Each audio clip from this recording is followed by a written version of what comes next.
Isabelle Benoliel, bonjour. Bonjour. Vous êtes directrice à la Commission européenne, plus particulièrement à la Direction générale concurrence. Combien de femmes directrices sur le nombre total de directeurs ? Alors à la Commission européenne, il y a à la Direction générale de la concurrence, où j'ai le plaisir de travailler maintenant depuis 2 ans, nous sommes 2 directrices sur 10 directeurs, et il y a également 2 directrices générales adjointes. Donc nous avons un des taux les plus élevés de senior managers au sein de la Commission européenne. Mais ça veut dire que pour les autres directions générales, c'est moins de 20% alors ? C'est moins de 20%. 20% a été l'objectif qui avait été fixé. On parle d'objectif, on ne parle pas de quota. Mais il est vrai que certaines commissaires en l'occurrence, et notre commissaire, Madame Kroes, a fait un effort particulier, a déployé un effort particulier pour accroître le nombre de femmes dans sa direction générale. Et c'est d'autant plus méritoire qu'il s'agit d'une direction générale importante avec de lourdes responsabilités. Absolument, la DG Concurrence est une effectivement des plus redoutées, je dirais, par les grandes entreprises, en tout cas européennes. Donc vous avez vraiment, on peut le dire comme ça, du pouvoir. N'exagérons rien, nous avons surtout le souci d'une concurrence équitable au sein de l'Union européenne, avec pour première préoccupation de s'assurer que les consommateurs ont la meilleure offre disponibles sur le marché et que les entreprises se comportent de façon équitable entre elles. Alors, on va parler un petit peu de votre parcours. Donc, vous êtes docteur en droit. Vous avez commencé à Grenoble, en plus d'un diplôme du conservatoire de musique. Et donc, vous avez commencé à Grenoble, puis vous avez continué au Canada, votre doctorat. Vous avez commencé tout de suite dans la fonction publique, à part un passage dans l'import-export, je pense, en France. Exactement. Ouais. Alors justement, ça c'est quelque chose qui je crois est important, et si on veut donner des conseils aux nouvelles générations, je crois qu'il est important de diversifier son parcours, surtout au début. Les expériences d'études, et de ce point de vue-là, tous les programmes Erasmus, etc. sont vraiment importants pour ouvrir les yeux des jeunes, des adolescents, des jeunes étudiants qui peuvent encore voyager, qui ont la possibilité de connaître d'autres cultures, surtout de connaître d'autres langues. Donc moi je pense que ça c'est quelque chose d'essentiel. Ensuite, les premières expériences, on n'est plus non plus dans une société où on va commencer à 22 ans à travailler et faire la même carrière jusqu'à 65 ans. Il y aura certainement des accros, des diversifications dans sa carrière, et je crois que déjà dans ma génération, il y a eu cela, et donc moi j'ai veillé à vraiment pouvoir diversifier mon expérience, d'abord avec une expérience justement du secteur privé, mais l'import-export, donc déjà un peu le côté international quand même.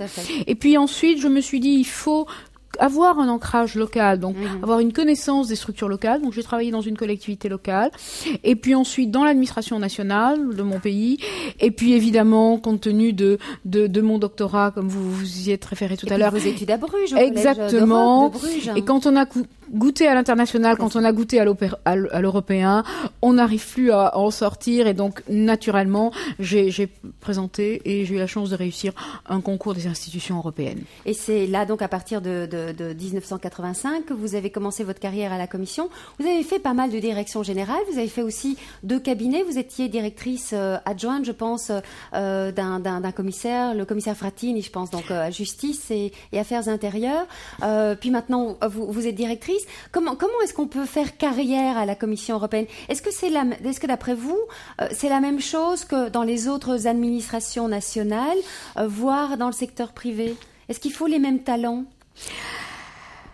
Alors, il faut savoir, si on parle des talents en général, des talents pour une femme, il est clair que pour une femme, c'est toujours beaucoup plus difficile. Je crois qu'il faut... Même à la Commission européenne. Même, j'aurais presque envie de dire surtout à la Commission européenne. Parce que finalement, il y a un certain nombre de rigidités, il faut en être conscient, des besoins d'équilibre, équilibre nationaux, équilibre géographique, équilibre anciens États membres, équilibre nouveaux États membres, et aussi, quand même, équilibre homme-femme.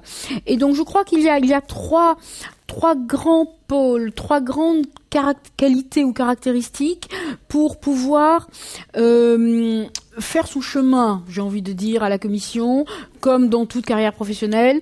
Ce sont ce que j'appellerais les 3 A. Les 3 A, c'est assurance, ambition et autorité. Waouh, Assurance, ambition, autorité, ce sont des mots qui font mal à la plupart des femmes, qui se disent oui mais non, moi je ne suis pas autoritaire, je ne suis pas ambitieuse et je n'ai pas d'assurance, je n'ai pas de confiance en moi. Voilà, alors ça ce sont un peu les secrets, j'ai envie de dire. Alors il ne faut pas les traiter comme les traitent les hommes, c'est-à-dire il ne faut pas en faire une caricature, mais quand on parle d'assurance, c'est souvent, comme vous l'avez dit, ce qui manque aux femmes. Elles ont peur on a peur de ne pas bien faire, on a peur d'échouer. Et donc, il faut acquérir cette assurance. Elle s'acquiert évidemment beaucoup plus facilement avec les années et avec l'expérience. Ça ne signifie pas de l'arrogance. Donc ça, c'est déjà la différence entre assurance et arrogance. Quand on parle de l'ambition, là, c'est pareil. C'est vouloir donner le meilleur de soi-même. C'est vouloir un peu rendre à la société ce que vous avez eu la chance d'avoir dans la vie, par votre famille, par l'environnement dans lequel vous êtes né, par les études que vous avez pu faire. Et finalement, avoir, je dirais, un idéal, avoir quelque chose à faire, avoir une mission à accomplir. Et ça, à ce moment-là, il faut atteindre cette ambition, il faut atteindre cette mission, mais ce n'est pas de l'arrivisme. Et là aussi, c'est la limite qu'il faut éviter, c'est l'arrivisme. Le troisième paramètre, c'est l'autorité. C'est une capacité de décision qui vient évidemment avec une bonne connaissance des dossiers. C'est aussi une autorité naturelle souvent, et là, c'est quelque chose que l'on a en soi, mais qu'il faut développer. Mais ça ne veut pas dire, là non plus, de l'autoritarisme ou du despotisme, évidemment. Formidable, je vais retenir ça. Donc les 3 A, qui sont donc assurance contre arrogance, ambition contre arrivisme et autorité contre autoritarisme. C'est tellement juste. J'ai tellement souvent des femmes qui me disent que Jump, ma société qui s'occupe de carrière de femmes, disent mais moi je ne fais pas carrière, je travaille. C'est justement s'empêcher d'avoir cette mission dont vous parlez, parce que quelle qu'elle soit, c'est important. Chacun de nous a une mission en dehors d'être mère de famille pour certaines, etc. C'est une mission aussi par rapport à la société tout entière. Tout à fait. On ne peut pas imaginer que nous soyons maintenant au XXIe siècle dans une société où la moitié de la population serait mise de côté et n'aurait pas une mission à accomplir, un rôle à jouer et surtout une valeur ajoutée à apporter. Et c'est là où je crois qu'il est vraiment important d'acquérir cette confiance, cette capacité d'agir, qui se traduit évidemment par une capacité de communication, parce que nous sommes dans une société de communication. Si j'ai la chance et le plaisir d'être aujourd'hui sur BFM, cela prouve l'importance de la communication.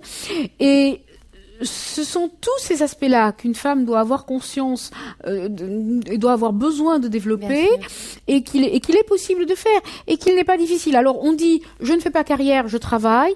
Oui, je travaille, mais je travaille avec un objectif. Alors évidemment, l'objectif européen, c'est de maintenir la paix. La paix a été maintenue depuis plus de 60 ans maintenant sur notre continent, ou au moins sur une partie de notre continent. Et notre devoir, c'est de l'assurer et de transmettre ce message aux autres générations. Mission. Merci beaucoup Isabelle Benoliel pour ce beau message, en tout cas, assurance, ambition, autorité. Voilà, je le resservirai à l'occasion. Copyright Isabelle Benoliel.